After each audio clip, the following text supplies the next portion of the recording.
प्रकाश क्या है और हम वस्तुएं कैसे देखते हैं। प्रकाश एक प्रकार की ऊर्जा है। प्रकाश जो है ऊर्जा का एक रूप है जो हमें वस्तुओं को देखने योग्य बनाता है, या प्रकाश एक प्रकार की ऊर्जा है जो हमें वस्तुओं को देखने में सहयोग करती है। कोई वस्तु उस पर पड़ने वाले प्रकाश को परावर्तित करती है। कोई भी वस्तु है और उस पर प्रकाश पड़ता है तो उसको क्या करती है, वो परावर्तित करती है। यही परावर्तित प्रकाश जब हमारी आंखों द्वारा ग्रहण किया जाता है तो हमें वस्तुएं क्या होती हैं, दिखाई देती हैं। ये प्रकाश आपतित होता है किसी वस्तु पर और हमारी परावर्तित होकर हमारी आंख में आता है और आंख के रेटिना पर पड़ता है, जिससे हमें वस्तुएं क्या होती हैं, दिखाई देती है। प्रकाश एक सरल सीधी रेखा में गमन करता है जिसे प्रकाश किरण कहते हैं, ठीक है। और सरल रेखीय पथ ही प्रतिबिंब बनने का आधार है।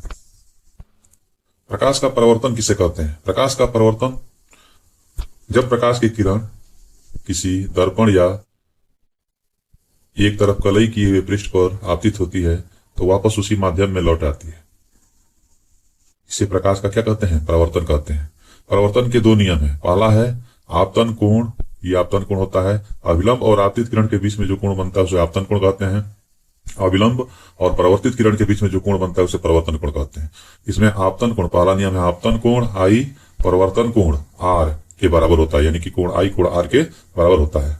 दूसरा नियम है आपतित किरण। आपतित किरण आपतन बिंदु और अविलंब या अविलंब तथा परावर्तित किरण सभी एक ही तल में होते हैं। ये नियम सभी परावर्तक पृष्ठों समतली या गोली के लिए लागू होते हैं। समतल दर्पण द्वारा प्रतिबिंब की विशेषताएं क्या है? मान लीजिए ये समतल दर्पण है जो आप घर पे शीशा देखते हैं, ठीक है। और इसके सामने बिंब का मतलब होता है वस्तु, ठीक है। ये मोमबत्ती रखी हुई है और इसकी जो है इसका प्रतिबिंब यहाँ प्राप्त हो रहा है, ठीक है।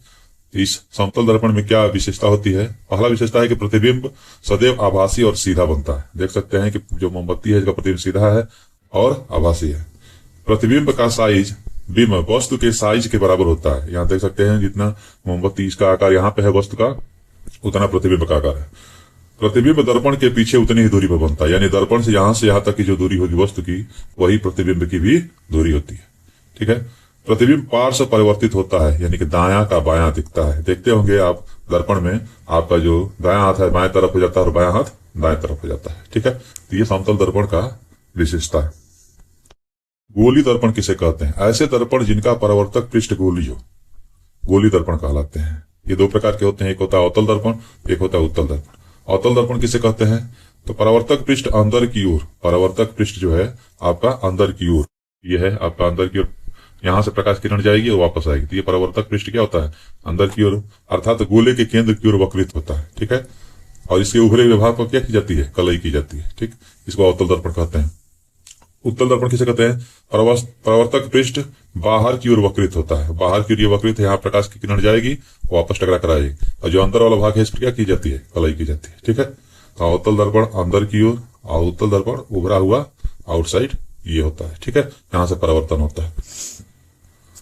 गोली दर्पण से संबंधित महत्वपूर्ण पद, कुछ परिभाषाएं हैं। जैसे ध्रुव है, ये कोई गोली दर्पण है मान लीजिए, ठीक है। अवतल दर्पण है, ठीक।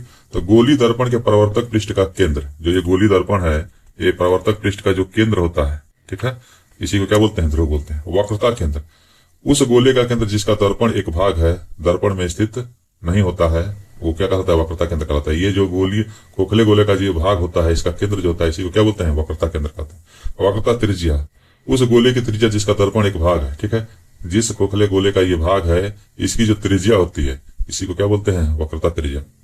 मुख्य अक्ष, ध्रुव तथा वक्रता केंद्र सी, ये वक्रता केंद्र सी है और ये ध्रुव पी है। इसको मिलाने वाली जो रेखा होती है, इसी को क्या कहते हैं? मुख्य अक्ष कहते हैं। मुख्य फोकस और फोकस दूरी किसे कहते हैं? मुख्य अक्ष के समांतर किरणें परावर्तन के पश्चात जिस बिंदु को मिलती है, किसमें? अवतल दर्पण।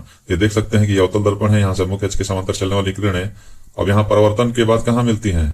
फोकस पर मिलती है, ठीक है। तो जिस बिंदु पर मिलती है इसी को क्या कहते हैं? फोकस कहते हैं। या मिलती हुई प्रतीत होती है, इसमें उत्तल दर्पण में, ये उत्तल दर्पण है, मुख्य अक्ष के समांतर चलने वाली किरणें, ये जा रही है मुख्य अक्ष के समांतर किरणें और दर्पण से परावर्तन के पश्चात ये परावर्तन हो रहा है, इधर की तरफ आ रही है, लेकिन पीछे की तरफ मिलाते हुए ऐसा प्रतीत होगा, ठीक है। तो प्रतीत होगा जहां पे मिलती है, इसी को क्या कहते हैं? फोकस। तो मिलती हुई प्रतीत होती है किसमें? उत्तल दर्पण में। और अवतल दर्पण में क्या होता है? वास्तव में आकर मिलती है, ठीक है। तो ये फोकस होता है। फोकस दूरी किसे कहते हैं? तो ध्रुव से फोकस के बीच की जो दूरी होती है, पी और फोकस के बीच की जो दूरी है, इसी को फोकस दूरी कहते हैं। यहाँ पे पी और फोकस के बीच की दूरी जो है फोकस दूरी का। द्वारक, द्वारक क्या होता है? परावर्तक पृष्ठ के व्यास, ये जो परावर्तक पृष्ठ है इसका जो व्यास होगा, ठीक है, दर्पण का द्वारक कहते हैं। आर तथा एफ में संबंध, आर और एफ में क्या रिलेशन होता है? आर बराबर होता है 2f, या F equal to R by 2, माने फोकस दूरी वक्रता त्रिज्या का आधा होता है, ठीक है। ये आपका एफ है, ठीक है, और ये वक्रता त्रिज्या है, पूरा ये आर है, तो इसमें कितने एफ हो जाएंगे? एक एफ इधर, एक एफ इधर, तो 2f, आर बराबर 2f या एफ बराबर आर बाई 2। एक क्वेश्चन जरूर पूछता है इस पर। किरण आरेख बनाने का क्या नियम है? पहला नियम है कि मुख्य अक्ष के समांतर किरण, मुख्य अक्ष के समांतर किरण आ रही है, ठीक है, परावर्तन के बाद कहां से होकर जाएगी? फोकस से होकर जाएगी, ये फोकस होकर जाएगी, ठीक है, अवतल दर्पण में। और प्रतीत किस में होगी? मुख्य अक्ष के समांतर जा रही है और परावर्तन के पश्चात उत्तल दर्पण में मिलती हुई प्रतीत होती है, ठीक है। पहला नियम यह है। तो पहला नियम जान लीजिए कि मुख्य अक्ष के समांतर जो भी किरण जाएगी कहां से होकर जाएगी? फोकस से होकर जाएगी। दूसरा नियम क्या है? फोकस से गुजरने वाली किरण परावर्तन के पश्चात मुख्य अक्ष के, फोकस से जो भी किरण गुजर रही है परावर्तन के पश्चात मुख्य अक्ष के क्या होती है? समांतर हो जाती है, ठीक है। परावर्तन के पश्चात फोकस से जो भी गुजरेगी परावर्तन के पश्चात मुख्य अक्ष के समांतर हो जाएगी, मतलब उल्टा। तीसरा नियम क्या है? तीसरा नियम है वक्रता केंद्र सी से गुजरने वाली किरण परावर्तन के पश्चात उसी पथ पर वापस लौट जाती है, ठीक है। वक्रता केंद्र सी, ठीक है, सी ये जा रही है और यहां से प्रकाश की किरण जा रही है तो वापस इसी तरह आ जाएगी, ठीक है। यहां पर भी प्रकाश की किरण वक्रता केंद्र से जाएगी तो वापस जो है उसी डायरेक्शन में लौट आएगी। इसका चित्र ये जो है कि गलत बना, इसमें वक्रता केंद्र से आ रही है प्रकाश की किरण उसकी तरफ तो वापस उसी डायरेक्शन में चली जाएगी, और यहां पर ऐसे आ रही है तो वापस उसी डायरेक्शन में वक्रता केंद्र से चली जाएगी। चौथा नियम है आपतित किरण मुख्य अक्ष से समान कोण बनाते हुए परिवर्तित होता है, अर्थात जो भी किरण आपतित हो रही है तो इसमें परावर्तन के नियम से कोण आई बराबर क्या होता है? कोण आर होता है। अब अवतल दर्पण द्वारा प्रतिबिंब का बनाना। अवतल दर्पण में जब वस्तु अनंत पर, बिंब का मतलब वस्तु अनंत पर रहेगी, प्रतिबिंब कहां बनता है? फोकस पर बनता है। और कैसा बनता है? अत्यधिक छोटा बनेगा, वास्तविक बनेगा और उल्टा बनेगा। दूसरा, अगर सी पर है, वक्रता केंद्र पर है, तो प्रतिबिंब कहां बनेगा? एफ और सी के बीच में बनेगा। सी पर होगा, अगर सी पर है तो एफ और सी के बीच में, एफ और सी के बीच में बनेगा। यहां प्रतिबिंब बनेगा, छोटा बनेगा, वास्तविक बनेगा और उल्टा बनेगा, ठीक है। सी से परे मतलब सी और अनंत के बीच में था तब, ठीक है, यहाँ वस्तु थी। अब वस्तु सी पर है, सी पर है तो प्रतिबिंब भी इसी के नीचे सी पर बनेगा, समान आकार का बनेगा, ठीक है, समान आकार का बनेगा और वास्तविक और उल्टा बनेगा। अब सी और एफ के बीच में है, वस्तु यहाँ पर रखी हुई है, ठीक है, सी और एफ के बीच में रखी है, तो सी से परे यानी कि इधर की तरफ सी और अनंत के बीच में बनेगा और बड़ा बनेगा, ठीक है, और वास्तविक और उल्टा बनेगा, ठीक। अब इसके बाद एफ पर है, एफ पर जो भी वस्तु रखी रहेगी उसका प्रतिबिंब कहां बनेगा? अनंत पर बनता है, ठीक है, और अत्यधिक बड़ा बनेगा, विवर्तित होने बड़ा बनेगा, वास्तविक और उल्टा बनेगा। लेकिन जब एफ से आगे वस्तु को रखेंगे तो इसका जो प्रतिबिंब होगा पी और एफ के बीच में रखेंगे, पी है और एफ है, इसके बीच में रखेंगे तो दर्पण के पीछे इधर की तरफ प्रतिबिंब बन जाएगा, ठीक है, बड़ा बनता है, आभासी और उल्टा बनता है। यही एक केस है अवतल दर्पण में, याद रखेंगे। बाकी सब में वास्तविक और उल्टा बनता है, लेकिन ये लास्ट वाला इसी में क्या बनता है? आभासी और सीधा। कब? जब वस्तु को पी और ध्रुव और फोकस के बीच में रखते हैं। तो ये याद रखना है, यही पूछता है ज्यादा। अंतिम केस पी और एफ के बीच संबंध सबसे अलग और महत्वपूर्ण है, ठीक है। इसके बीच में रखेगा तो आभासी बनेगा और वास्तविक आभासी और सीधा बनेगा और वस्तु से बड़ा बनेगा। देख सकते हैं अवतल दर्पण में मुख्य किरण आरेख अगर चित्र बनाना है, बिंब का मतलब वस्तु अगर आपकी यहाँ पर है सी पर, तो प्रतिबिंब कहाँ बनेगा? प्रतिबिंब भी आपका सी पर बनेगा, ठीक है, समान साइज का यहाँ प्रतिबिंब बनेगा, ठीक है। सी और एफ के बीच में है, सी और एफ के बीच में है, ठीक है, वस्तु रखी हुई है तो कैसा बनेगा? सी और अनंत के बीच में बनेगा और बड़ा बनेगा, उल्टा बनेगा, वास्तविक बनेगा। यदि पी और एफ के बीच में है, पी और एफ के बीच में है, यहां पर एफ इधर आना चाहिए, ठीक है, पी और एफ के बीच में है तो प्रतिबिंब आपका जो है दर्पण के पीछे बनता है, आभासी बनता है और सीधा बनता है। ये लास्ट वाला कंडीशन है, ठीक है।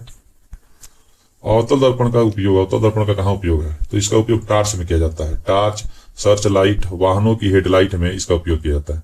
प्रकाश का शक्तिशाली समांतर किरण पुंज प्राप्त करने के लिए, मान लीजिए टॉर्च से बहुत दूर तक देखना है, इसके अंदर जो ये लगा रहता है वो अवतल दर्पण ही होता है, बहुत दूर तक प्रकाश किरण को समांतर कर देता है। दूसरा आता है शेविंग दर्पणों में, जो भी शेविंग करने वाला दर्पण है वह अवतल दर्पण ही होता है। चेहरा का बड़ा और आवर्धित प्रतिबिंब बनाता है। जो भी आप दर्पण शेविंग कराने के लिए जाते हैं, वहां बैठते हैं, ठीक है, दुकानों पे, तो वह अवतल दर्पण ही होता है। और जब पी और एफ के बीच में बनेंगे तो सीधा बड़ा आवर्धित प्रतिबिंब प्राप्त करता है। इसके बाद जो है दंत विशेषज्ञ, जो भी डॉक्टर हैं दांत के विशेषज्ञ वाले, तो दांत को देखने के लिए, मरीजों के दांतों को बड़ा प्रतिबिंब देखने के लिए वो क्या करते हैं, अवतल दर्पण का उपयोग करते हैं। सौर भट्टियों में सूर्य के प्रकाश को एक बिंदु पर केंद्रित करना है, ठीक है, ताकि ज्यादा से ज्यादा ऊर्जा मिले, तो सौर भट्टियों में भी इसका उपयोग किया जाता है अवतल दर्पण का।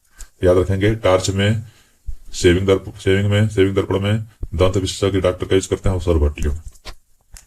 उत्तल दर्पण द्वारा प्रतिबिंब का बनना, तो उत्तल दर्पण द्वारा केवल एक ही कंडीशन बनती है, ये आभासी होता है, सीधा होता है, ठीक है, वस्तु से छोटा बनता है और दर्पण के पीछे बनेगा।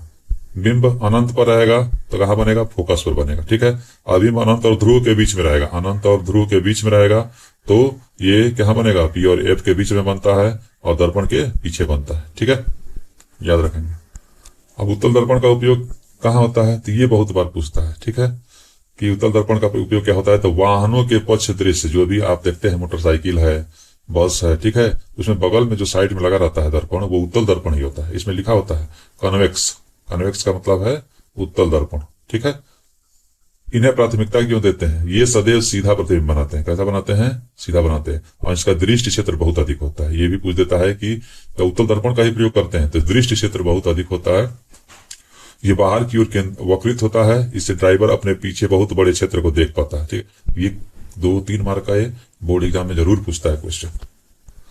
चिन्ह परिपाटी, चिन्ह परिपाटी में देखिए जो निर्देशांक ज्यामिति आप पढ़े हैं 10 में मैथ का, वही नियम याद रखिए। क्या, इधर का दूरी प्लस, इधर का ये माइनस, ऊपर की तरफ प्लस और नीचे की तरफ माइनस, बस इतना नियम जान लीजिए, ठीक है। सेम वही चीज लिखा है। बिंब मैंने वस्तु हमेशा बाईं ओर रखी जाती है, वस्तु को हमेशा बाईं तरफ, इधर की तरफ रखा जाएगा वस्तु, ठीक है। सभी दूरियां पी से मापी जाती हैं, ये जो ध्रुव है यहां से मापा जाएगा। मूल बिंदु पी के दाईं ओर, दाईं ओर, बाईं इधर है, दाईं इधर है, दाईं ओर दूरी क्या होती है, धनात्मक होती है, ठीक है। ये मूल बिंदु है, मूल बिंदु के दाईं ओर दूरी हमेशा क्या होती है, धनात्मक होती है। मूल बिंदु के बाईं ओर की दूरी हमेशा क्या होती है, अभी बताए थे निर्देशांक ज्यामिति में ऋणात्मक होती है। मुख्य अक्ष के ऊपर की दूरी क्या होती है, निर्देशांक ज्यामिति में भी धनात्मक होती है और इसमें भी धनात्मक, और नीचे की दूरी ऋणात्मक होती है, ठीक है। ये सब जो है कि न्यूमेरिकल में बहुत जो है कि इंपॉर्टेंट है हल करने के लिए। दर्पण का सूत्र क्या होता है, तो प्लस में रहता है 1/v + 1/u = 1/f, ठीक है। u क्या है, वस्तु की ध्रुव से दूरी, v क्या है, प्रतिबिंब की ध्रुव से दूरी, और f क्या है, फोकस दूरी। आवर्धन का सूत्र होता है m = -v/u = h'/h, ठीक है। यहाँ पे h क्या है, वस्तु की ऊंचाई बटे प्रतिबिंब, h' प्रतिबिंब की ऊंचाई, मतलब m = होता है -v/u = I/O, I माने प्रतिबिंब, O माने वस्तु की ऊंचाई, ठीक है, ऑब्जेक्ट। आवर्धन का क्या महत्व है, m ऋणात्मक है यानी प्रतिबिंब कैसा है, वास्तविक और उल्टा है। m धनात्मक अगर आ रहा है यानी प्रतिबिंब कैसा है, आभासी और सीधा है, ठीक है। याद रखना है, अगर m ऋणात्मक आ रहा है तो वास्तविक और उल्टा हो जाएगा, m धनात्मक आ रहा है यानी कि वास्तविक और सीधा हो जाएगा, ठीक। अगर mod m is greater than 1, प्रतिबिंब क्या होगा, बड़ा होगा। अगर mod m is less than 1, प्रतिबिंब क्या होगा, छोटा होगा। और mod m = 1, तो प्रतिबिंब समान आकार का बनेगा। क्यों, क्योंकि m जो बराबर क्या होता है, m बराबर होता है I/O, माने प्रतिबिंब का आकार बटे वस्तु का आकार। अगर प्रतिबिंब का आकार बड़ा है और वस्तु का आकार छोटा है तो भाग करेंगे तो 1 से अधिक आएगा, ठीक है, 1 से अधिक आएगा। अगर प्रतिबिंब का आकार छोटा है और नीचे वस्तु का आकार बड़ा है, भाग करेंगे तो 1 से कम आएगा। और प्रतिबिंब का आकार और वस्तु का आकार दोनों बराबर है तो भाग करेंगे तो कट जाएगा, 1 आ जाएगा, यानी समान आकार का हो जाएगा, ठीक है, याद रखिए। अब आता है प्रकाश का अपवर्तन। अभी तक पढ़ रहे थे परावर्तन, तो परावर्तन दर्पण में होता है और अपवर्तन किस में होता है, लेंस में होता है, याद रखना, ठीक है। तो अभी तक पढ़ रहे थे तो वो दर्पण पढ़ रहे थे, ठीक है। अब पढ़ेंगे प्रकाश का अपवर्तन। देखिए प्रकाश का अपवर्तन किसे कहते हैं, जब प्रकाश एक पारदर्शी माध्यम से दूसरे पारदर्शी माध्यम में जाता है तो वह अपने पथ से मुड़ जाता है। ये प्रकाश की किरण जा रही है, जाना इसको सीधे चाहिए, लेकिन ये मार्ग से मुड़ गया, इधर की तरफ आ गया, ठीक है। इसे प्रकाश का क्या कहते हैं, अपवर्तन कहते हैं। यह प्रकाश की चाल में परिवर्तन के कारण होता है। तो ये भी पूछ देता है कि अपवर्तन क्यों होता है। याद रखेंगे, प्रकाश की चाल में परिवर्तन के कारण प्रकाश की किरण क्या होती है, मुड़ जाती है। ठीक है, दैनिक जीवन में क्या उदाहरण है, ठीक है, अपवर्तन का। पहला उदाहरण है पानी में डूबी पेंसिल का मुड़ना। मुड़ा हुआ दिखाई देता है किस कारण से, प्रकाश के अपवर्तन के कारण। तालाब की तली में ऊपर उठा हुआ दिखाई देना। तालाब की जो तली होती है और उसके अंदर जो है कोई वस्तु रखी है तो ये ऊपर उठी हुई दिखाई देती है, तो इसका कारण है अपवर्तन। ठीक है, क्या कांच का गिलास है, उसके अंदर पानी भरा है और इसमें कोई सिक्का रखा हुआ है, वो भी तली से ऊपर उठा दिखाई देता है, तो इसी के कारण, ठीक है, प्रकाश का अपवर्तन के कारण। कांच के स्लैब से प्रकाश का अपवर्तन, मान लीजिए प्रकाश की किरण ये आपतित हो रही है, ठीक है, या विलंब है, तो प्रकाश की किरण कहां से जा रही है, विरल वायु से सघन में जा रही है। तो वायु से सघन में जाएगी तो सघन में सट जाती है, किधर की तरफ, अविलंब की तरफ, ये सट जाएगी। जाना ऐसे सीधे चाहिए था, लेकिन वो सघन में क्या होती है, सट जाती है विलंब की तरफ। और फिर जो है अब यहाँ से कांच से कहां जा रही है, वायु में जा रही है, मैंने सघन से विरल में जा रही है तो विरक्त हो जा रही है, मैंने दूर हो जा रही है तो अविलंब से दूर हो जाएगी। ठीक है, ये निर्गत किरण है। ठीक, ये जो है कि पहले वाली किरण है जो पहले जा रही थी। ठीक, अब ये दोनों किरण आपस में क्या हो जाएंगी, समांतर हो जाएंगी। ठीक, अपवर्तन का भी दो नियम है। ठीक है, पहला नियम क्या है, आपतित किरण, अपवर्तित किरण, अविलंब, तीनों एक ही तल में होते हैं, ये परावर्तन में भी था। और दूसरा नियम स्नेल का नियम जो इंपॉर्टेंट है। ठीक है, ज्यादा पूछता है कि स्नेल का नियम क्या है। आपतन कोण की ज्या माने साइन आई और अपवर्तन कोण की ज्या साइन आर का अनुपात एक नियतांक होता है, जिसे पहले माध्यम के सापेक्ष दूसरे माध्यम का अपवर्तनांक बोलते हैं। ठीक है, ये स्थिरांक है, स्थिरांक इसी को अपवर्तनांक बोला जाता है। अपवर्तनांक क्या होता है, ये अपवर्तनांक ये क्या कहता है, ये बताता है कि किसी माध्यम में प्रकाश की चाल कितनी कम है या ज्यादा है। ठीक है, अपवर्तनांक का सूत्र क्या होता है, माध्यम 1 में प्रकाश की चाल, माध्यम 2 में प्रकाश की चाल। ठीक है, इसको 1n2 का मतलब पहले माध्यम के सापेक्ष दूसरे माध्यम में पहले माध्यम के सापेक्ष दूसरे माध्यम का अपवर्तनांक बराबर होता है n2/n1, n2/n1 बराबर v1/v2। ठीक है, इसको लिखते हैं हम लोग 1n2 बराबर n2/n1। n1 पहले माध्यम के सापेक्ष दूसरे माध्यम का अपवर्तनांक बराबर दूसरे माध्यम का अपवर्तनांक बटे पहले माध्यम का अपवर्तनांक बराबर v1/v2। ये याद रखिए, ये सूत्र में न्यूमेरिकल में भी यूज होगा, और बराबर λ1/λ2। ठीक है, ये फार्मूला याद रखना है। 1n2 बराबर होता है n2/n1 बराबर v1/v2 बराबर λ1/λ2। निरपेक्ष अपवर्तनांक मतलब y के सापेक्ष। ठीक है, तो इसका हो जाएगा y में प्रकाश की चाल बटे माध्यम में प्रकाश की चाल। फार्मूला याद रखिए, निरपेक्ष अपवर्तनांक बराबर होता है y में प्रकाश की चाल बटे माध्यम में प्रकाश की चाल। और c बराबर क्या होता है, y में प्रकाश की चाल या निर्वात में प्रकाश की चाल 3×10⁸ मीटर प्रति सेकेंड।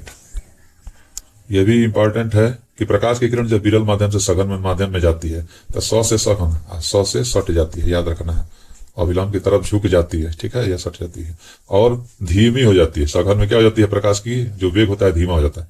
लेकिन इसी के उल्टा जब सघन से विरल में जाती है तो वी से विरल विरक्त हो जाती है, मतलब अविलंब से दूर हट जाती है, और विरल में प्रकाश की चाल तेज हो जाती है। ठीक है, आप ही को कहा जाएगा कि पानी में दौड़िए तो पानी में तेज दौड़ेंगे नहीं, तो यहाँ वेग धीमा हो जाएगा। और उसी प्रकार आपको हवा में दौड़ने कहा जाएगा तो हवा में आपका वेग तेज हो जाएगा। जिसका अपवर्तनांक n ज्यादा वह प्रकाशीय सघन माध्यम है, माने अपवर्तनांक n ज्यादा होगा तो माध्यम सघन होगा। ठीक है, और प्रकाशीय घनत्व द्रव्यमान घनत्व समान नहीं है, ये दोनों चीज अलग अलग चीज है। ठीक है, अब यहाँ आप अपवर्तन के बारे में पढ़े हैं, तो अपवर्तन किसमें होगा, लेंस में होगा। ठीक है, और परावर्तन किसमें होगा, दर्पण में होगा। तो इस बात का ध्यान रखना है। यहाँ लेंस के बारे में पढ़ेंगे। उत्तल लेंस दो प्रकार के होते हैं, उत्तल लेंस और अवतल लेंस। ठीक है, उत्तल लेंस किसे कहते हैं, तो वे जो लेंस होते हैं बीच में मोटे होते हैं। कैसे होते हैं, मोटे होते हैं, और किनारों पर कैसे हैं, पतले होते हैं। ठीक है, इनको कहा जाता है उत्तल लेंस। ठीक, और उत्तल लेंस को एक दूसरा नाम है अभिसारी। अभिसारी क्यों कहते हैं, तो ये प्रकाश की किरण जा रही है और इसको इकट्ठा कर रहा है। ठीक है, कन्वर्ज कर रहा है, इसलिए इसको अभिसारी या कन्वर्जिंग लेंस कहते हैं। अवतल लेंस किसे कहते हैं, तो अवतल लेंस बीच में क्या होता है, देख सकते हैं, बीच में पतला है और किनारों पर कैसा है, मोटा होता है। और इसको अपसारी, क्योंकि ये प्रकाश की किरण जा रही है तो प्रकाश की किरणों को फैला रहा है। अपसारी का मतलब होता है डाइवर्ज करना, फैलाना, प्रकाश की किरणों को फैलाना। तो प्रकाश की किरणों को फैला रहा है, इसलिए इसको अपसारी। ठीक है, डाइवर्जिंग इंग्लिश में याद रखिए, डाइवर्ज कर रहा है, फैला रहा है। ये कन्वर्ज कर रहा है, इकट्ठा कर रहा है, इसलिए इसको कन्वर्जिंग लेंस कहते हैं, उत्तल लेंस को। लेंस से संबंधित महत्वपूर्ण ये उत्तल लेंस है। ठीक है, इसका जो केंद्र होता है प्रकाशी केंद्र कहलाता है, और प्रकाशी केंद्र से किरण जो भी जाती है सीधे निकल जाती है, इससे जो भी किरण जाएगी सीधे निकल जाती है। ये होता है मुख्य फोकस। ठीक है, और ये होता है वक्रता केंद्र। तो इसको F1 से डिनोट करते हैं और इसको वक्रता केंद्र को 2F1। ठीक है, ये फोकस दूरी हो गया और ये वक्रता केंद्र C2 हो गया। ठीक है, तो इसको F2 से डिनोट करेंगे, इसको 2F2 या C2 से। ठीक, उत्तल लेंस द्वारा प्रतिबिंब का बनना। ठीक है, उत्तल लेंस जब वस्तु अनंत पर की रहेगी तो प्रतिबिंब कहां बनेगा? फोकस पर बनेगा, अत्यधिक छोटा बनेगा, वास्तविक बनेगा और उल्टा। ठीक है, 2F1 पर रहेगा तो F2 और 2F2 के बीच में बनेगा, छोटा बनेगा, वास्तविक बनेगा तथा उल्टा बनेगा। 2F1 पर रहेगा तो प्रतिबिंब कहां बनेगा? 2F2 पर बनेगा, समान आकार का बनेगा, वास्तविक बनेगा और उल्टा बनेगा। F1 और 2F1 के बीच में रहेगा तो 2F2 पर बनेगा, बड़ा बनेगा, वास्तविक बनेगा और उल्टा बनेगा। और फोकस F1 पर रहेगा तो प्रतिबिंब कहां बनता है? अनंत पर बनता है, बड़ा बनता है, वास्तविक और उल्टा। इन पांचों में ध्यान रखना है, उत्तल लेंस में इन पांचों में वास्तविक और उल्टा बन रहा है। लेकिन जब लास्ट में F1 और O के बीच में आएगा तो प्रतिबिंब क्या होगा? बड़ा बनेगा और जिधर वस्तु रखी है उधर बनेगा, आभासी और सीधा। इसी में आभासी और सीधा लास्ट वाले में। ठीक है, अवतल दर्पण में भी था, तो अवतल दर्पण में पढ़े थे पहला वाला में, उसमें पांचों में वास्तविक था और लास्ट वाले में आभासी और सीधा। यहाँ पे उत्तल लेंस पहले पढ़ रहे हैं। ठीक है, तो उत्तल लेंस में पांचों में वास्तविक और उल्टा और ये लास्ट वाला आभासी और सीधा। अवतल लेंस में क्या होता है? अवतल लेंस में केवल दो याद रखिए, अनंत पर रहेगा तो फोकस पर बनेगा, इसमें हमेशा आभासी सीधा बनेगा। ठीक है, छोटा बनेगा। 2F1 पर रहेगा तो F1 और 2F2 के बीच बनेगा, छोटा बनेगा, आभासी और सीधा याद रखिए।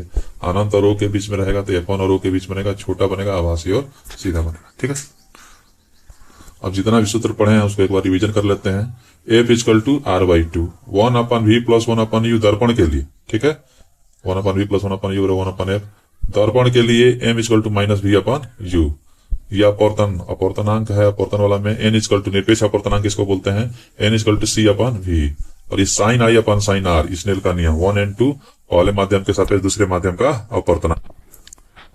लेंसों से प्रतिबिंब बनना। उत्तल लेंस क्या करता है? प्रकाश की किरणों को इकट्ठा करता है। ठीक है, अवतल लेंस क्या करता है? प्रकाश की किरणों को फैलाता है। ठीक है, ये याद रखना है। इसीलिए उत्तल लेंस को अभिसारी माने इकट्ठा करना, कन्वर्जिंग, और अवतल लेंस को अपसारी माने फैलाना। ठीक है, अब लेंस से प्रतिबिंब का बनाने का नियम क्या होता है? पहला नियम है कि अगर मुख्य अक्ष के समांतर किरण जा रही है, ठीक है, तो अपवर्तन के बाद उत्तल लेंस के फोकस से होकर गुजरती है। ठीक है, याद रखना है कि मुख्य अक्ष के समांतर जो भी किरण जाएगी वो कहां से होकर गुजरेगी? फोकस से। दूसरा है फोकस से गुजरने वाली किरण। फोकस से जो गुजर रही है किरण अपवर्तन के पश्चात मुख्य अक्ष के क्या होती है? समांतर हो जाती है। तीसरा नियम है प्रकाशीय केंद्र से गुजरने वाली किरण बिना विचलित हुए सीधी निकल, प्रकाशीय केंद्र से किरण जा रही है और सीधी निकल जा रही है। तो ये तीन नियम याद रखिए लेंस में। पहला नियम, मुख्य अक्ष के समांतर किरण जा रही है। ठीक है, तो मुख्य अक्ष के समांतर किरण जा रही है, ये तो कहां से होकर जाएगी? फोकस से, उत्तल लेंस में। अपवर्तन के बाद किरण लेंस के दूसरी ओर फोकस से होकर गुजरेगी। वही अवतल लेंस में प्रकाश की किरण मुख्य अक्ष के समांतर जा रही है तो ये प्रकाश की किरणों को फैलाता है, लेकिन पीछे की तरफ मिलाएंगे तो ये फोकस से आती हुई प्रतीत होगी। तो अपवर्तन के बाद किरण लेंस के उसी ओर स्थित मुख्य फोकस से अपसरित होती प्रतीत होती। ठीक है, तो यह अवतल लेंस में हो जाएगा। द्वितीय नियम है मुख्य फोकस से गुजरने वाले। अब फोकस से होकर जाएगा उत्तल लेंस में तो मुख्य अक्ष के समांतर। मुख्य फोकस से गुजरने वाली किरण अपवर्तन के बाद मुख्य अक्ष के समांतर हो जाती है। और अवतल लेंस में क्या होता है? तो मुख्य फोकस से आती हुई प्रतीत होने वाली किरण अपवर्तन के बाद मुख्य अक्ष के समांतर हो जाती है। ठीक है, ये फोकस की तरफ आने वाली प्रतीत हो रही है। ठीक, और अपवर्तन के पश्चात ये क्या होती है? मुख्य अक्ष के समांतर हो जाती है। तीसरा नियम, प्रकाशीय केंद्र से गुजरने वाली। प्रकाशीय केंद्र से जो गुजरेंगे सीधे निकल जाएंगे, उत्तल लेंस हो या अवतल लेंस हो। ठीक है, बिना विचलित हुए सीधे निकल जाती है। यह नियम उत्तल और अवतल लेंस दोनों के लिए समान है। गोलीय लेंसों के लिए चिन्ह परिपाटी नियम सेम वही है, निर्देशांक ज्यामिति में जैसे पढ़े थे। ठीक है, ये मूल बिंदु हो गया लेंस का। ये इधर की दूरी क्या होती है? दाईं तरफ की दूरी धनात्मक, बाईं तरफ की दूरी क्या होती है? ऋणात्मक, ऊपर तरफ की दूरी क्या होती है? धनात्मक, और नीचे की दूरी क्या होती है? ऋणात्मक। सेम वही चीज है। बस याद रखिए उत्तल लेंस के लिए फोकस दूरी क्या होती है? धनात्मक। ठीक है, और अवतल लेंस के लिए फोकस दूरी क्या होती है? ऋणात्मक। ठीक, अब लेंस के सूत्र और आवर्धन के सूत्र। लेंस का सूत्र क्या होता है? तो 1/V - 1/U 1/F। U क्या है? वस्तु की दूरी, V क्या है? प्रतिबिंब की दूरी, और F क्या है? फोकस दूरी। ठीक, आवर्धन बराबर क्या होता है? M = I/H' या I/O। ठीक है, लेकिन यहाँ पे क्या होता है? M = V/U होता है, और दर्पण में क्या होता था? माइनस होता था। ठीक है, सेम वही। M- नेगेटिव आएगा तो प्रतिबिंब वास्तविक और उल्टा बनेगा। M पॉजिटिव आएगा तो प्रतिबिंब वास्तविक और आभासी बनेगा।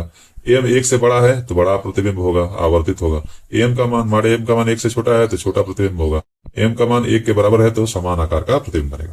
तो ये ध्यान रखना है कि उत्तल दर्पण में यहाँ प्लस होता है और अवतल दर्पण में यहाँ पे लेंस में जो है कि यहाँ पे माइनस होता है। ठीक, और लेंस की क्षमता, लेंस की क्षमता किसी लेंस की द्वारा प्रकाश किरणों को अभिसरण या अपसरण करने की मात्रा उसकी क्षमता के रूप में कहलाती है। लेंस की फोकस दूरी f के व्युत्क्रम को उसकी क्षमता कहते हैं। P बराबर होता है 1/f। लेंस की क्षमता का मात्रा क्या होता है? डायप्टर, बहुत बार पूछता है, ठीक है। अगर मीटर में है तो फार्मूला होगा 1/f, ठीक है। अगर मीटर में नहीं है, सेंटीमीटर में है, तो P बराबर हो जाएगा आपका कितना होता है? 100/f। इसमें जब f सेंटीमीटर में है तो 100/f होगा, और जब मीटर में है तो 1/f। उत्तल लेंस की क्षमता क्या होती है? धनात्मक, और अवतल लेंस की क्षमता क्या होती है? ऋणात्मक, ठीक है। अब आता लेंसों का संयोजन। जब कोई लेंसों को एक दूसरे के संपर्क में रखा जाता है तो संयोजन की कुल क्षमता अलग अलग क्षमताओं के योग के बराबर होती है। सबको जोड़ दीजिए बीजगणितीय योग, P बराबर P1 plus P2 plus P2। बहुत सारे लेंस है, L1 है, L2 है, ठीक है। इसको अलग अलग जोड़ देंगे क्षमता को, क्षमता के बराबर। यदि एक लेंस की क्षमता 2 डायोप्टर है, दूसरे की 0.25 है, तो संयोजन की कुल क्षमता दोनों को जोड़ दीजिए, 2 प्लस 0.25 तो 2.25 डायोप्टर, ठीक है। इसका उपयोग कहाँ होता है? कैमरों में, सूक्ष्मदर्शियों में, चश्मों में किया जाता है, ठीक है। अगला अध्याय है मानव नेत्र तथा रंग बिरंगा संसार, ठीक है। यहाँ मानव नेत्र के बारे में अध्ययन करेंगे। मानव नेत्र अत्यंत मूल्यवान और सुग्राही ज्ञानेंद्रिय है, ठीक है। ये मानव नेत्र आप देख सकते हैं, ठीक। ये कैमरे की भांति कार्य करता है, ठीक है। जैसे कैमरा कार्य करता है वैसे ही ये कैमरे की तरह।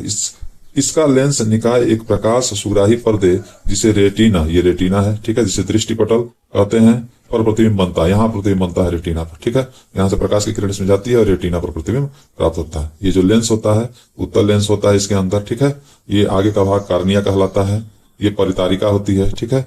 बीच में ये पुतली होती है, प्रकाश की मात्रा के हिसाब से कम और ज्यादा होती रहती है, ठीक। इसके अंदर जो द्रव भरा होता है इसको कचाप द्रव कहा जाता है, ठीक। अब नेत्र के मुख्य भाग और उसके कार्य, एक एक भाग का अध्ययन करेंगे। कार्निया, कार्निया क्या होता है? प्रकाश नेत्र में इसी पतली झिल्ली से होकर प्रकाश प्रवेश करता है। अधिकांश अपवर्तन यही होता है, तो देख सकते हैं चित्र में ये कार्निया है, ठीक है। यहीं से प्रकाश का अपवर्तन होता है, प्रकाश की किरण यहीं से प्रवेश करती है, ठीक है। अगला भाग है परितारिका। यह पुतली के साइज को नियंत्रित करती है, ठीक है। आइरिस जो होती है पुतली के साइज को नियंत्रित करती है, पुतली का आकार बड़ा और छोटा करती है। ये आपकी परितारिका है ये, और यही जो है क्या करती है? पुतली के आकार को बड़ा और छोटा करती है। अब इसका आता है पुतली। पुतली यह नेत्र में प्रवेश करने वाले प्रकाश की मात्रा को नियंत्रित करती है, ठीक है। ये पुतली है यहाँ पे, ठीक है। ये प्रकाश की मात्रा अगर अधिक होगी तो सिकुड़ जाती है, अब प्रकाश की मात्रा कम हो रही है ये क्या होती है? फैल जाती है, ठीक है। और नेत्र लेंस उत्तल लेंस होता है। इसका प्रतिबिंब वास्तविक और उल्टा प्रतिबिंब बनता है, ठीक है। इसके अंदर जो लेंस लगा है उत्तल लेंस है। अगला है रेटिना, दृष्टिपटल। यह एक प्रकाश सुग्राही पर्दा है जिस पर प्रतिबिंब बनता है। अगला हेडिंग है समंजन क्षमता। समंजन क्षमता किसे कहते हैं? Power of accommodation. अभिनेत्र लेंस की वह क्षमता जिसके कारण वह अपनी फोकस दूरी को समायोजित कर लेता है, समंजन क्षमता कहलाता है, ठीक है। यह पश्चमावी पेशियों की सहायता से होता है। जब पेशियां शिथिल होती हैं, लेंस पतला, फोकस दूरी बढ़ जाती है, दूर की वस्तु साफ दिखाई देती है, यानी कि ये अपने आप ही जो सेट कर लेता है आंख, ठीक है। और जब पेशियां सिकुड़ती हैं तो लेंस मोटा, फोकस दूरी घट जाती है और पास की वस्तु साफ दिखाई देती है। यानी कि जब आप दूर और पास देखते हैं तो मांसपेशियां अपने आप उसको क्या कर लेती हैं? फोकस दूरी को एडजस्ट कर लेती हैं। नेत्र का निकट बिंदु और दूर बिंदु। निकट बिंदु वह न्यूनतम दूरी जिस पर रखी वस्तु किसी भी तनाव, बिना किसी तनाव के देखी जा सकती है। और सामान्य दृष्टि क्रिया कितना होता है? निकट बिंदु 25 सेंटीमीटर, ये तो कई बार पूछा गया है। और दूर बिंदु क्या है? वह दूरतम बिंदु जिस पर कोई नेत्र वस्तुओं को सुस्पष्ट देख सकता है। सामान्य नेत्र के लिए क्या होता है? अनंत होता है। तो दूर बिंदु याद रखेंगे अनंत होता है, और निकट बिंदु क्या होता है? 25 सेंटीमीटर।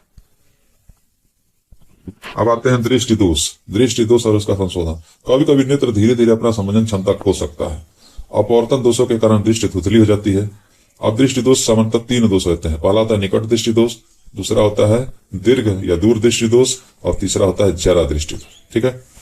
निकट दृष्टि दोष को बोलते हैं मायोपिया, दीर्घ दृष्टि या दूर दृष्टि को हाइपरमेट्रोपिया, और जरा दृष्टि दोष को प्रेसबिया, ठीक है, प्रेसबियोपिया।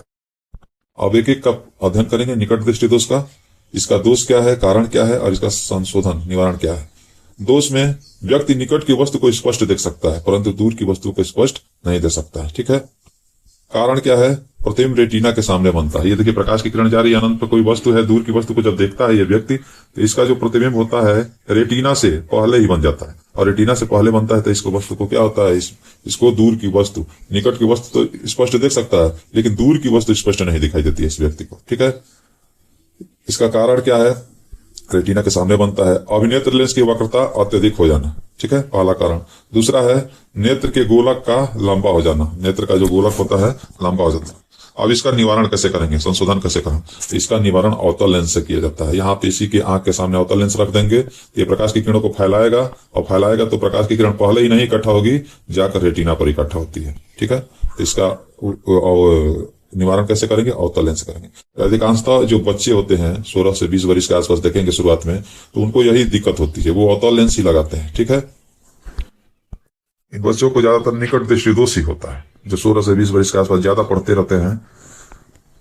दूर दृष्टि दोष, व्यक्ति दूर की वस्तुओं को स्पष्ट देख सकता है, परंतु निकट की वस्तुओं को नहीं देख सकता। इसमें दूर की वस्तु तो दिखाई देती है, लेकिन निकट की वस्तु नहीं दिखाई देती है।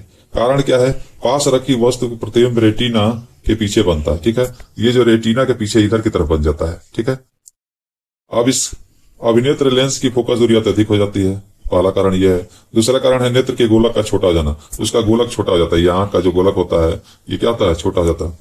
अब इसका उपाय क्या है, संशोधन कैसे करेंगे, निवारण कैसे करेंगे, तो इसका निवारण उत्तल लेंस से किया जाता है। इसके आगे, नेत्र के आगे उत्तल लेंस लगा देते हैं, तो ये रेटिना प्रतिबिंब प्राप्त कर देता है। ठीक है, तो सेम उसी का उल्टा है दूरदृष्टि दोष। ठीक है, दूरदृष्टि दोष में याद रखेंगे, दूर में ऊ का मंत्र लगा है, तो दूर में कौन सा लेंस लगेगा, उत्तल लेंस लगेगा। ठीक है, इसका निवारण। ठीक, और इसमें क्या होता है, व्यक्ति को नजदीक का नहीं दिखाई देता है, दूर का तो दिखाई देता है, नजदीक का नहीं दिखाई देता। जैसे आप लोग जो टीचर देखे होंगे, टीचर जो किताब पढ़ता है तो वह नजदीक की वस्तुओं को देखने के लिए उसके लेंस चश्मे में नीचे की तरफ लगा रहता है। ठीक है, उत्तल लेंस लगा रहता है। तो ये 40 के आसपास या 30-40 के बीच में जो है कि ये दिक्कत उत्पन्न होती है, 40 से ऊपर भी उत्पन्न होती है। ठीक है, और वो जो होता है निकट दृष्टि दोष बच्चों में ज्यादा होता है, छोटे बच्चों में 16 से लेके 20-25 के बीच में ज्यादा होता है। जरा दूरदृष्टिता, आयु में वृद्धि होने के साथ नेत्र की समंजन क्षमता घटती जाती है। पश्चमाभी पेंचों की दुर्बल होना इसका कारण है। क्रिस्टली लेंस के लचीलेपन में कमी हो जाती है। ठीक है, दोष क्या है, पास का निकट बिंदु दूर हट जाता है। ठीक है, और इसमें जो है व्यक्ति को क्या होता है, संशोधन के लिए द्विफोकसी लेंस, यानी उत्तल लेंस भी लगा रहेगा और अवतल लेंस। ऊपरी भाग अवतल लेंस होता है, जैसे टीचर देखे होंगे, ऊपर वाला भाग अवतल होता है। ठीक है, और नीचे वाला भाग क्या होता है, उत्तल लेंस होता है।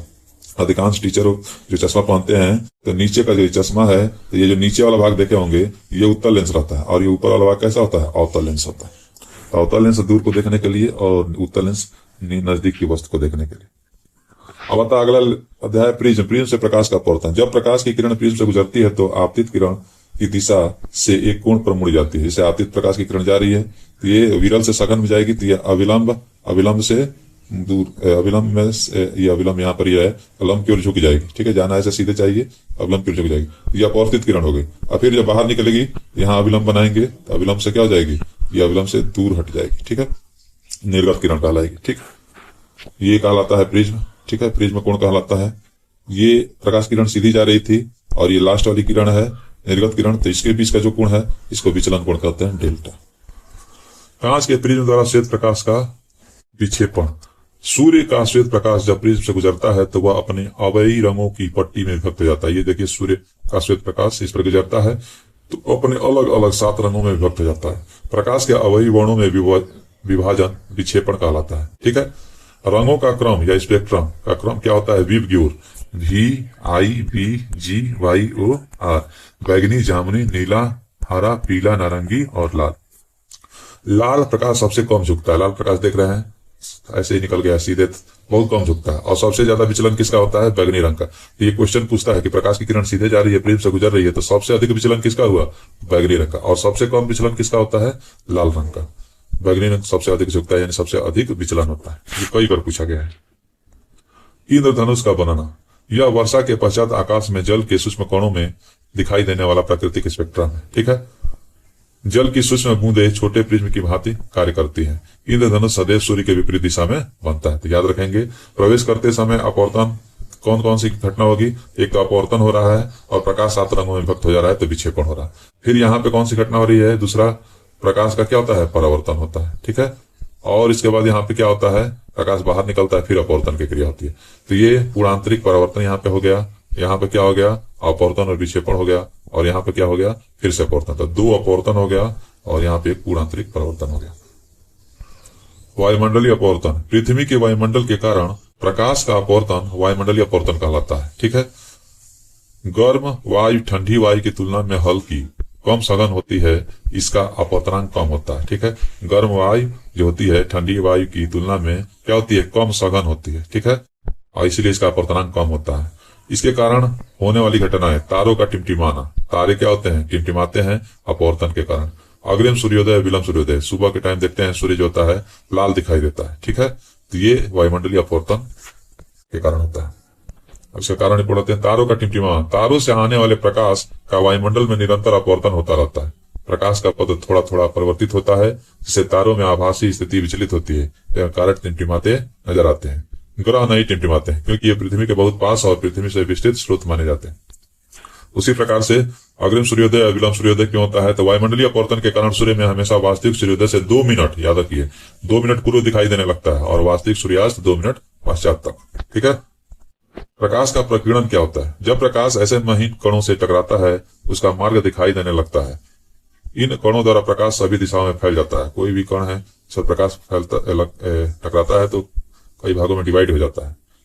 इसे ही क्या कहते हैं, प्रकाश का प्रकीर्णन कहते हैं। इसका सबसे उदाहरण है टिंडन प्रभाव। ठीक है, स्वच्छ आकाश का रंग नीला क्यों होता है, वायु के सूक्ष्म कण लाल रंग की अपेक्षा नीले रंग छोटी तरंगदैर्ध्य को अधिक प्रबलता से प्रकीर्णित करते हैं। यह प्रकीर्णित हुआ नीला प्रकाश हमारे नेत्रों में प्रवेश करता है, इसलिए आकाश कैसा दिखाई देता है, नीला दिखाई देता है। खतरे का सिग्नल लाल क्यों होता है, ठीक है, लाल रंग कुहरे और धुएं से सबसे कम प्रकीर्णित होता है, लाल का प्रकीर्णन सबसे कम होता है। ठीक है, और यह दूर तक, क्योंकि इसकी तरंग दैर्ध्य लाल रंग की तरंग दैर्ध्य सबसे ज्यादा होती है, तो यह दूर से देखने पर स्पष्ट दिखाई देता है। ठीक है, लाल प्रकाश जो है दूर से ही, इसकी तरंग दैर्ध्य ज्यादा होने के कारण दूर तक जाता है, लेकिन जो नीला होता है इसका तरंग दैर्ध्य सबसे कम होता है। ठीक है, इसलिए यह जो है कि वहीं पर फैल जाता है, इसका जो है तरंग दैर्ध्य कम है तो प्रकीर्णित हो जाता है। अब अगला अध्याय है विद्युत धारा। ठीक है, विद्युत धारा क्या है, जैसे बहता हुआ जल नदियों में जलधारा बनाता है, वैसे ही आवेश का प्रवाह विद्युत धारा बनाता है। यह प्रवाह किसी चालक जैसे धातु के तार में होता है। विद्युत परिपथ विद्युत धारा के सतत तथा बंद पथ को विद्युत परिपथ कहते हैं। ठीक है, अगर परिपथ कहीं टूट जाए तो धारा का प्रवाह रुक जाता है। ठीक है, स्विच का क्या काम है, तो स्विच जो यह चालक और बल्ब के बीच संबंध को जोड़ता या तोड़ता है। ठीक है, जब स्विच है चालू करेंगे तो फैन हो क्या होगा, फैन चलने लगता है। ठीक है, या बल्ब जो होता है आपका जल जाता है। अगर स्विच को क्या करेंगे, बंद कर देंगे तो आपका जो है फैन भी बंद हो जाता है। ठीक है, कोई भी उपकरण है बंद हो जाता है। विद्युत धारा की परिभाषा, एकांत समय में किसी विद्युत क्षेत्र विशेष क्षेत्र से प्रवाहित आवेश के परिमाण को विद्युत धारा कहते हैं। या एक लाइन में विद्युत आवेश के प्रवाह के दर को क्या कहते हैं, विद्युत धारा। आई बराबर होता है क्यू अपॉन टी। आई क्या विद्युत धारा है, क्यू आवेश है और टी समय है। धारा की दिशा, परंपरा के अनुसार धन आवेश के प्रवाह की दिशा ही क्या होती है, धारा की दिशा मानी जाती है। जो direction is opposite two electron flow, माने इलेक्ट्रॉन के चलने की दिशा के विपरीत दिशा में धारा का प्रवाह होता है। धारा और आवेश का एसआई मात्रक, धारा और आवेश का एसआई मात्रक होता है कूलाम। एक कूलाम में 6 × 10⁻18 इलेक्ट्रॉन होते हैं, ये भी याद रखना है, पूछ देता है। एक इलेक्ट्रॉन पर आवेश कितना होता है, 1.6 × 10⁻−19 कूलाम होता है। धारा का मात्रक एम्पियर भी होता है, फ्रांसीसी वैज्ञानिक आंद्रे मेरी एम्पियर के नाम पर रखा गया था। ठीक है, 1 एम्पियर 1 कूलाम प्रति सेकंड होता है, इसका मतलब प्रति सेकंड 1 कूलाम आवेश की प्रवाह। छोटा मात्रक क्या है, मिली एम्पियर। 1 मिली एम्पियर में 10⁻³ एम्पियर। माइक्रो एम्पियर होता है 10⁻6 एम्पियर। ये आपका न्यूमेरिकल में इंपॉर्टेंट है। धारा को मापना, विद्युत धारा को मापने के लिए अमीटर का प्रयोग किया जाता है। ठीक है, ये अमीटर होता है, यहाँ पे लगा हुआ है, इसे अमीटर यंत्र का उपयोग होता है। इसका हमेशा परिपथ के श्रेणी क्रम में संयोजित करते हैं। अमीटर को हमेशा किस क्रम में रखते हैं, श्रेणी क्रम में रखते हैं। इसका मतलब कि जिस परिपथ में धारा मापनी है एमीटर को उसी लाइन में लगाना होता है। ठीक है, तो ये 1 नंबर में हमेशा पूछता है, एमीटर किस क्रम में होता है, श्रेणी क्रम में लगा होता है। ठीक है,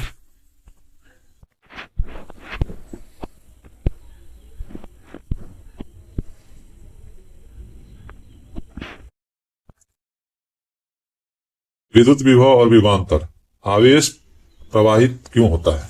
जैसे पानी को बहने के लिए क्या चाहिए, दाबांतर चाहिए, वैसे ही आवेश को प्रवाहित होने के लिए वैद्युत दाब चाहिए। वैद्युत दाब के अंतर को ही क्या कहते हैं, विभवांतर कहते हैं। ठीक है, जैसे पानी होता है उच्च दाब है, उच्च दाब से निम्न दाब की ओर जाएगा। ठीक है, उसी प्रकार जो है धारा जो बहेगी ऊंचे विभव से निम्न विभव की तरफ। यह विभवांतर कैसे उत्पन्न होता है? तो बैटरी या सेल में जो है कि सेल के अंदर रासायनिक अभिक्रिया टर्मिनलों के बीच विभवांतर उत्पन्न करती है और उसी विभवांतर के कारण धारा का प्रभाव होता है। यही विभवांतर चालक के आवेशों को गति लाता है, जिससे धारा क्या होती है? बहती है। अब विभवांतर की परिभाषा और मात्रक। परिभाषा के एकांक आवेश को एक बिंदु से दूसरे बिंदु तक ले जाने में किया गया कार्य V बराबर W अपान Q। ठीक है, V विभवांतर है, W किया गया कार्य, Q आवेश। इसका मात्रक क्या है? 1 वोल्ट बराबर W का मात्रक जूल, Q का मात्रक कूलम है, 1 जूल प्रति कूलम। इसका मापन विभवांतर का मापक क्या है? वोल्ट मीटर से मापते हैं और वोल्ट मीटर हमेशा पार्श्व क्रम में, ठीक है, उल्टा क्रम में मीटर से उल्टा लगाया जाता है। ठीक है, यानी कि हमेशा समांतर क्रम में, पार्श्व क्रम का मतलब इन पैरेलल में संयोजित किया जाता है। विभवांतर वोल्ट मीटर हमेशा समांतर क्रम में और अमीटर हमेशा श्रेणी क्रम में, याद रखिए। ओम का नियम, V और I में संबंध। जर्मन भौतिक वैज्ञानिक जॉर्ज साइमन ओम 1827 ने यह संबंध खोजा। क्या नियम है? एक विद्युत परिपथ में धातु के तार के 2 सिरों के बीच विभवांतर भी उसमें प्रवाहित होने वाली विद्युत धारा के समानुपाती होता है, यानी V प्रोपोर्शनल I। अब V प्रोपोर्शनल को जब बराबर करेंगे तो एक नियतांक लगा देते हैं R, तो V बराबर हो जाएगा RI चाहे IR। यहां से I बराबर हो जाएगा V अपान R, चाहे R बराबर हो जाएगा V अपान I। R एक क्या है? नियतांक है और इसी नियतांक को क्या कहते हैं? प्रतिरोध कहते हैं। और फिर प्रतिरोध किसे कहते हैं? तो उसी फार्मूले से परिभाषा बनाएंगे। जब यह किसी चालक का वह गुण है जिसके कारण वह अपने में प्रवाहित होने वाले आवेश के प्रवाह का विरोध करता है। प्रतिरोध मैंने विरोध करता है, ठीक है, आवेश के प्रवाह का विरोध करता है। इसका मात्रक क्या है प्रतिरोध का? वो इस ग्रीक शब्द ये ओमेगा से निरूपित करते हैं इसको। R इक्वल टू होता है V अपान I। 1 ओम की परिभाषा देना है तो फार्मूले से ही देंगे, V को 1 वोल्ट कर देंगे और I को 1 एम्पियर कर देंगे। यदि किसी चालक के दोनों सिरों के बीच विभवांतर 1 वोल्ट और उसमें 1 एम्पियर की धारा प्रवाहित होती है तब चालक का प्रतिरोध 1 ओम कहलाता है। ठीक है, धारा प्रतिरोध के व्युत्क्रमानुपाती होती है, तो V बराबर I equal to V upon R। ज्यादा प्रतिरोध होगा तो धारा कम होगी, माने अवरोध उत्पन्न होगा ज्यादा तो धारा क्या होगी? कम होगी। ठीक, और कम प्रतिरोध रहेगा तो धारा ज्यादा होगी। अगर प्रतिरोध 2 गुना होगा तो धारा क्या हो जाएगी? आधी रह जाएगी। तो व्युत्क्रमानुपाती है, प्रतिरोध और धारा एक दूसरे के क्या है? व्युत्क्रमानुपाती है। ओम के नियम का सत्यापन, VI ग्राफ। जब हम विभवांतर V और धारा I के बीच एक ग्राफ खींचते हैं तो एक सरल रेखा प्राप्त होती है, एक सीधी रेखा प्राप्त होती है। इसके किसमें बीच में? V और I के बीच में ग्राफ खींचते हैं। यह रेखा मूल बिंदु से गुजरती है। सरल रेखीय ग्राफ दर्शाता है कि जैसे धारा I बढ़ती है वैसे विभवांतर भी बढ़ता है। जैसे जैसे धारा का मान बढ़ रहा है वैसे वैसे V का मान बढ़ रहा है, धारा का मान बढ़ रहा है, V का मान बढ़ रहा है। इसलिए कैसी रेखा प्राप्त होती है? सरल रेखा। V अपान I का अनुपात हमेशा स्थिर रहता है, ठीक है, इसे प्रतिरोध R कहते हैं और ग्राफ का ढाल प्रतिरोध R को प्रदर्शित करता है। ठीक है, R बराबर होता है V अपान I। ये V हो जाएगा और ये I। लंब बटा आधार, ये R हो जाता है। इसको tan थीटा से अगली कक्षा में जाएंगे। tan थीटा जिसको ढाल कहते हैं V अपान I के बराबर होता है। प्रतिरोध को प्रभावित करने वाले कारक कौन कौन से हैं? पहला है चालक की लंबाई, दूसरा अनुप्रस्थ काट का क्षेत्रफल और तीसरा है उसके पदार्थ की प्रकृति। ठीक है, इसमें रिलेशन होता है। प्रतिरोध लंबाई का अनुपाती होता है, प्रतिरोध R प्रोपोर्शनल L। प्रतिरोध क्षेत्रफल के व्युत्क्रमानुपाती होता है, R प्रोपोर्शनल 1 अपान A। ठीक है, तो R प्रोपोर्शनल हो जाएगा L अपान A। ठीक है, लंबा तार अधिक R। ठीक है, तार लंबा होगा, लंबाई ज्यादा होगी तो प्रतिरोध ज्यादा होगा। ठीक है, और मोटा तार रहेगा तो A का मान ज्यादा रहेगा, मोटा रहेगा, R का मान क्या रहेगा? कम रहेगा। ठीक है, कहने का मतलब है लंबा तार रहेगा तो लंबा ज्यादा दूर तक जाना पड़ेगा तो अधिक प्रतिरोध रहेगा। मोटा तार रहेगा तो ज्यादा मोटा तार होगा, इसमें से ज्यादा प्रतिरोध कम रहेगा, जल्दी जल्दी जो है कि धारा प्रवाहित होगी, प्रतिरोध कम होगा। और दोनों समीकरण को मिला देंगे, R प्रोपोर्शनल L और R प्रोपोर्शनल 1 अपान A, तो ये जगह R proportional L upon A और ये बराबर करेंगे तो एक रो नियतांक होगा। इसी को क्या बोलते हैं? प्रतिरोधकता कहते हैं। रो एक अनुपातिक स्थिरांक है, इसे वैद्युत प्रतिरोधकता कहते हैं और इसका मात्रक क्या होता है? ओम मीटर। क्या होता है? ओम मीटर होता है। ठीक है, तो याद रखेंगे यह किसी पदार्थ का अभिलाक्षणिक गुणधर्म है, या लंबाई या मोटाई पर निर्भर नहीं करता है, केवल पदार्थ पर निर्भर करता है। ठीक है, प्रतिरोधकता जो होता है केवल पदार्थ पर निर्भर करता है, मोटाई या लंबाई पर निर्भर नहीं करता। चालक मिश्र धातु विद्युतरोधी।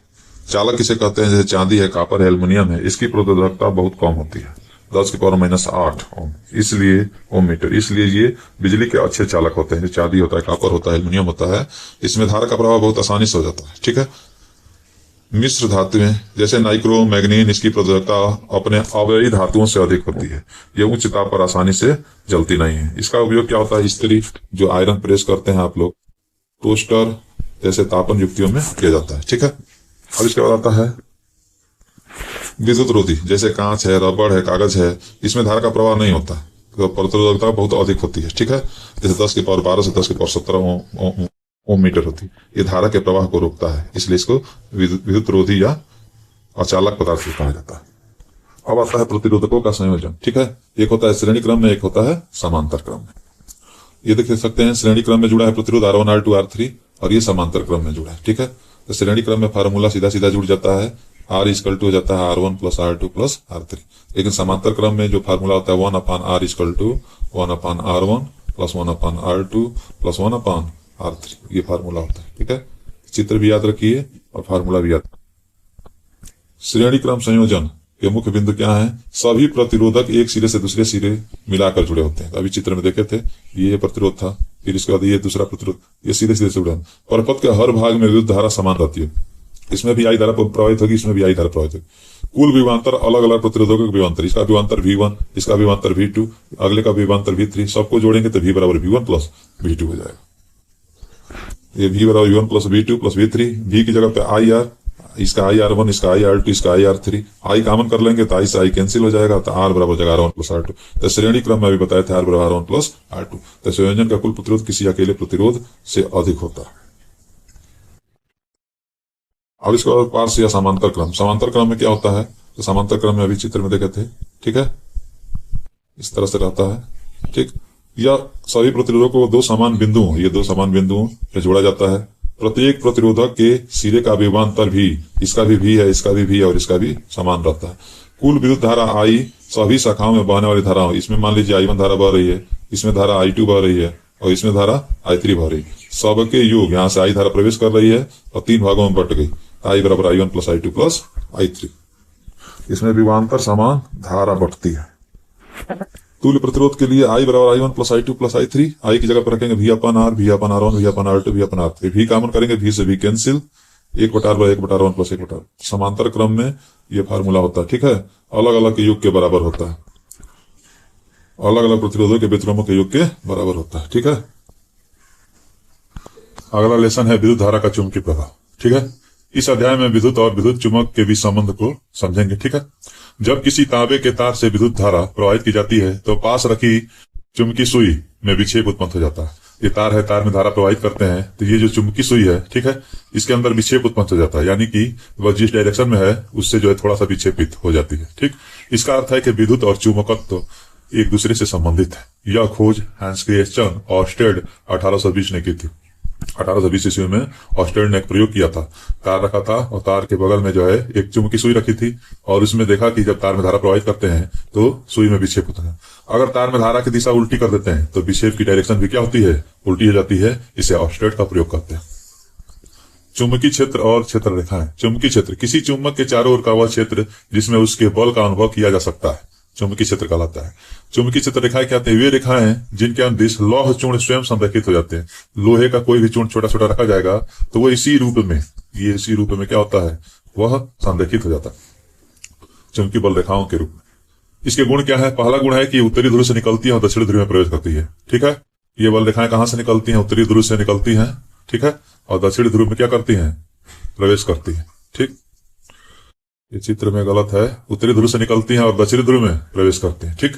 चुंबक के भीतर इनकी दिशा दक्षिणी ध्रुव से उत्तरी ध्रुव की ओर, चुंबक के अंदर दक्षिणी ध्रुव से उत्तरी ध्रुव की ओर होती है। ठीक है। अब बाहर उत्तरी ध्रुव से दक्षिणी ध्रुव की ओर होती है। ठीक। चुंबकीय क्षेत्र रेखाएं बंद वक्र बनाती हैं। देखते हैं ये उत्तरी ध्रुव से निकल रही हैं, दक्षिणी ध्रुव में प्रवेश कर रही है, फिर अंदर चुंबक के अंदर दक्षिणी ध्रुव से उत्तरी ध्रुव, तो ये एक बंद वक्र बन रहा है पूरा। ठीक है। तो ये बंद वक्र बनाती है। जहां क्षेत्र रेखाएं सघन होती है, सघन कहाँ है? इस ध्रुव पर, वहां चुंबकीय ध्रुव अधिक प्रबल होता है। तो ध्रुवों पर जो है कि चुंबकीय क्षेत्र अधिक प्रबल होता है तो ध्रुवों पर ज्यादा सघन होती है। दो क्षेत्र रेखाएं कभी भी एक दूसरे को नहीं काटती हैं। ठीक है। दो बल रेखाएं, दो भी चुंबकीय रेखाएं हैं, कभी भी एक दूसरे को काटेंगी नहीं। अगर काटेंगी तो कटान बिंदु पर दो स्पर्श रेखाएं होंगी जो इसकी दो दिशाओं को प्रदर्शित करेंगी, जो कि असंभव है। ठीक है। ये कभी भी एक दूसरे को नहीं काटती। ये कई बार पूछा गया है, याद रखिए। धारावाही चालक के कारण चुंबकीय क्षेत्र। सीधे चालक, कोई चालक तार है, इसमें धारा प्रवाहित हो रही है, इसके कारण उत्पन्न चुंबकीय क्षेत्र। किसी सीधे चालक में विद्युत धारा प्रवाहित होने पर उसके चारों ओर चुंबकीय क्षेत्र उत्पन्न होता है। यह चुंबकीय क्षेत्र संकेंद्रीय वृत्तों के रूप में होता है। देख सकते हैं कि ये वृत्तों के रूप में चुंबकीय क्षेत्र इसमें उत्पन्न हो रहा है, ये चारों तरफ इस डायरेक्शन में। चुंबकीय क्षेत्र की प्रबलता भी धारा के परिमाण आई के अनुक्रमानुपाती होती है, चालक के दूरी के व्युत्क्रमानुपाती होती है। इसे बायो सेवर्ट का नियम भी कहते हैं। यहाँ पे ये तार है, अंदर की तरफ चुंबकीय क्षेत्र है, ठीक है, और इधर की तरफ बाहर की तरफ होता है, ठीक है। इस तरह से चुंबकीय क्षेत्र उत्पन्न होगा। चुंबकीय क्षेत्र दिशा ज्ञात करने का दक्षिण हस्त अंगुष्ठ नियम क्या होता है? यह नियम विद्युत धारावाही चालक से संबंधित चुंबकीय क्षेत्र की दिशा ज्ञात करने के लिए है। कल्पना कीजिए कि आप चालक को दाहिने हाथ से इस प्रकार पकड़े हुए हैं कि आपका अंगूठा धारा की दिशा को और उंगलियां चालक के चारों ओर चुंबकीय क्षेत्र की दिशा। इसमें ये चित्र गलत है, दायां हाथ रहना चाहिए, ठीक है, ये बायां हाथ रखा है। धारा की डायरेक्शन ऊपर की तरफ है, यहाँ चुंबकीय क्षेत्र अंदर की तरफ होता है। ये चीज सही है, लेकिन ये जो बायां हाथ है, अंगुलियां अंदर की तरफ होंगी, चुंबकीय क्षेत्र अंदर की तरफ होगा। ठीक है, यहाँ समझ लेते हैं। ये तार है, तार में धारा ऊपर की तरफ जा रही है, तो अंगुलियां इसमें अंदर की तरफ जाएंगी, यहाँ पे अंदर की तरफ जाएंगे। इस क्षेत्र में चुंबकीय क्षेत्र अंदर की ओर, किससे पकड़ेंगे? दाएं हाथ से पकड़ेंगे, ठीक है। दाएं हाथ से पकड़ेंगे तो अंगुलियां अंदर की, और यहाँ पे अंगुलियां बाहर की तरफ आएंगी, ये चुंबकीय क्षेत्र बाहर की तरफ। इधर की तरफ चुंबकीय क्षेत्र बाहर की ओर, इधर की तरफ होना। अंदर की ओर को क्रॉस से डिनोट करते हैं और बाहर की ओर को डॉट से डिनोट करते हैं, ठीक है। अगली कक्षाओं में ये सब पढ़ेंगे और ज्यादा। वृत्ताकार लूप के कारण चुंबकीय क्षेत्र। धारावाही लूप के प्रत्येक पास बोलते हैं लूप को, प्रत्येक बिंदु से चुंबकीय क्षेत्र संकेंद्रीय वृत्त। देख सकते हैं यहाँ पे ये एक लूप है, ठीक है, और इसमें धारा प्रवाहित हो रही है। यहाँ पे जो चुंबकीय क्षेत्र है इस डायरेक्शन में ऐसे, ठीक है, और यहाँ पे धारा की डायरेक्शन नीचे की तरफ है, तो यहाँ पे इस तरह से होगा, ठीक है। चुंबकीय क्षेत्र पास के केंद्र पर इन वृत्तों के चाप सरल रेखाओं जैसे प्रतीत होते हैं। चित्र में स्पष्ट है, सरल रेखाओं की तरह है। केंद्र सभी क्षेत्र रेखाएं एक ही दिशा में होती हैं, ठीक है। केंद्र पर सभी रेखाएं एक ही दिशा में होती है, जिसका क्षेत्र की प्रबलता बढ़ जाती है, ठीक है। केंद्र पर जो है प्रबलता ज्यादा है। यदि कुंडली में n फेरे हैं तो चुंबकीय क्षेत्र V n गुना अधिक प्रबल हो जाता है, V प्रोपोर्शनल NI।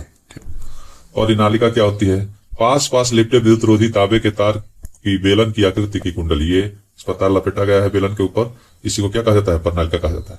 इसका चुंबकीय क्षेत्र छड़ चुंबक के समान होता है।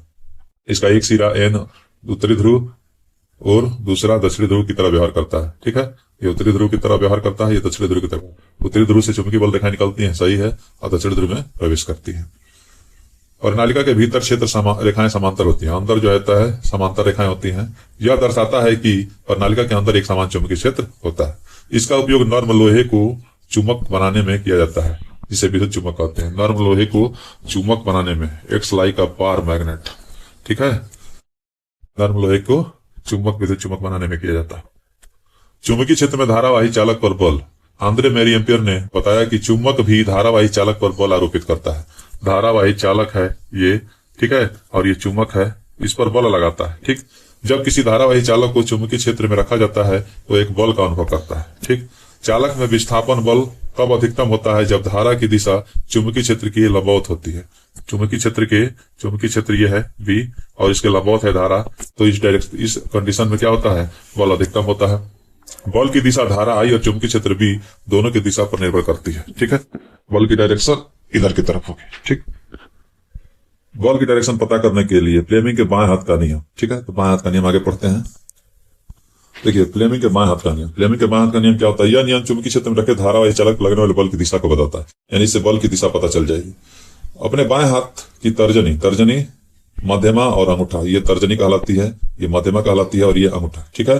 तीनों को परस्पर लंबवत रखते हैं, ठीक है। तो तर्जनी किसको? चुंबकीय क्षेत्र को। ये जो तर्जनी है चुंबकीय क्षेत्र B को, ठीक, की दिशा को, और मध्यमा विद्युत धारा की दिशा, ये जो है विद्युत धारा, अंगुली विद्युत धारा, मध्यमा विद्युत धारा की दिशा को, और अंगूठा जो होता है चालक पर लगने वाले बल F की डायरेक्शन को प्रदर्शित करता है। घरेलू विद्युत परिपथ। हमारे घरों में विद्युत आपूर्ति मुख्य तारों से होती है। भारत में तारों के बीच 220 वोल्ट का विभवांतर होता है। 3 प्रकार के तार होते हैं: विद्युत तन्यमय तार, लाल विद्युत रोधी आवरण, उदासीन तार जो होता है काला आवरण लगा रहता है, और भू संपर्क वाला हरा आवरण लगा रहता है, ठीक है। सुरक्षा युक्ति, भू संपर्क अर्थिंग लगा होता है। यह एक सुरक्षा उपाय है, विशेषकर धातु के आवरण वाले संधारित्र जैसे प्रेस है, फ्रिज है, ठीक है। इसमें अगर करंट आ जाता है तो यह धारा के लिए एक अल्प प्रतिरोध का पथ प्रदान करता है। यदि किसी संधारित्र की धात्विक आवरण में धारा का क्षरण होता है तो यह उसे भूमि में भेज देता है। इससे उपयोक्ताओं को तीव्र विद्युत आघात से सुरक्षा मिलती है, ठीक है। ये अर्थ कर देता है तुरंत। अर्थ करने से किसी को भी करंट लगने का झटका नहीं आता है। मान लीजिए कि अर्थ नहीं किए हैं तो ये डायरेक्ट इसको अर्थ कर देगा व्यक्ति के शरीर से, लेकिन इसको अर्थ कर देंगे तो ये जो है कि व्यक्ति को कम झटका लगता है या सेफ रहता है व्यक्ति। अब आता है अति भारण या लघु और लघु पतन, ठीक है, शॉर्ट सर्किट। इन दोनों स्थितियों में परिपथ में विद्युत धारा अकस्मात बहुत अधिक हो जाती है, ठीक है। अति भारण मतलब ओवरलोडिंग, जब एक ही सॉकेट से बहुत संधारित्र सघात्री को संयोजन किया जाता है, मतलब बहुत सारे उपकरणों का उपयोग किया जाता है तो ये अपनी क्षमता से अधिक धारा खींचते हैं और उस कंडीशन पे क्या होता है, ओवरलोडिंग हो जाता है, ठीक। दोनों खतरनाक है। लघु पतन में क्या होता है, जब विद्युतमय तार तथा उदासीन तार सीधे संपर्क में आ जाते हैं तो तारों का विद्युत रोधन क्षतिग्रस्त होने पर लघु पतन हो जाता है, यानी कि शॉर्ट सर्किट हो जाता है, ठीक है। अब इनसे बचने के लिए क्या होता है, विद्युत फ्यूज लगाया जाता है, ठीक है। घरों में फ्यूज लगा होता है, आप लोग देखे होंगे बोर्ड में। यह अतिभारण और लघु पतन से परिपथ तथा संधारित्र उपकरण की सुरक्षा करता है, ठीक है। जो भी उपकरण आपके घर में लगे हैं अगर फ्यूज लगा देंगे तो ये ज्यादा अगर अतिभारण हो गया, ओवरलोडिंग हो गया या शॉर्ट सर्किट कहीं हो गया, लघु पतन हो गया तो ये तुरंत क्या होता है, फ्यूज उड़ जाता है और आपके घर के जो भी उपकरण है सुरक्षित रहते हैं। जब परिपथ में श्रेणी क्रम में लगाया जाता है, याद रखेंगे जो फ्यूज होता है हमेशा श्रेणी क्रम में लगता है। इसका जो गलनांक होता है उच्च गलनांक के पदार्थ के तार का टुकड़ा होता है, ठीक है। इसका सिद्धांत निम्न गलनांक लो मेल्टिंग पॉइंट उचित गलनांक के पदार्थ का टुकड़ा होता है। इसका गलनांक निम्न होता है। गलनांक निम्न होगा तो थोड़ा सा भी अगर ज्यादा तार गला तो तुरंत क्या हो जाता है, वह टूट जाता है, ठीक। जब परिपथ में अत्यधिक धारा प्रवाहित होती है तो जूल तापन के कारण फ्यूज तार पिघल जाता है, ठीक है। इसका गलनांक जो है कि निम्न रहेगा ताकि तुरंत वह क्या हो जाए, पिघल जाए और परिपथ टूट जाता है। इससे घरों में जो भी उपकरण होते हैं क्या होते हैं, शॉर्ट सर्किट हो रहा है या ओवरलोडिंग हो रहा है तो फ्यूज तुरंत गल जाता है। ये पतला तार होता है, ठीक है, और इसका गलनांक निम्न है, लो मेल्टिंग पॉइंट है, तुरंत गल जाता है और आपके उपकरण क्या होते हैं, सुरक्षित हो जाते हैं। Thank you for watching. Please like, subscribe and share.